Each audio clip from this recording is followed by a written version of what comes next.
The snows had come early. Even for Terrasen, the first of the autumnal flurries had barreled in far ahead of their usual arrival. Aedion Ash River wasn't entirely sure it was a blessing. But if it kept Morath's legions from their doorstep just a little longer, he'd get on his knees to thank the gods. Even if those same gods threatened everything he loved. If beings from another world could be considered gods at all. Aedion supposed he had more important things to contemplate anyway. In the 2 weeks since he'd been reunited with his bane, they'd seen no sign of Erawan's forces, either terrestrial or airborne. The thick snow had begun falling barely 3 days after his return, hindering the already slow process of transporting the troops from their assembled armada to the Bane's sweeping camp on the plain of Theralis.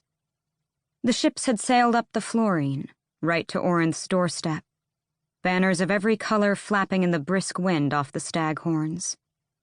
The cobalt and gold of Wendlin, the black and crimson of Ansel of Briarcliff, the shimmering silver of the Whitethorn Royals and their many cousins.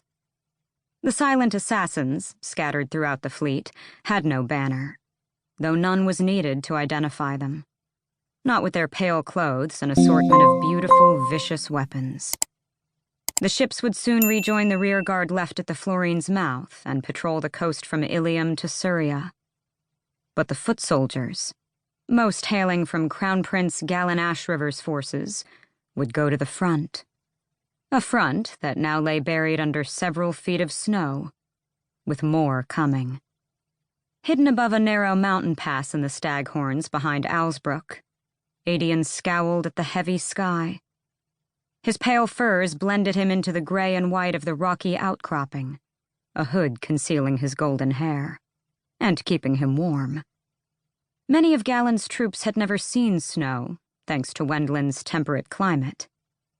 The Whitethorn Royals and their smaller force were hardly better off.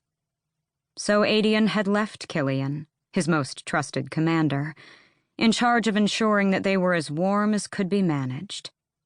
They were far from home, fighting for a queen they did not know or perhaps even believe in.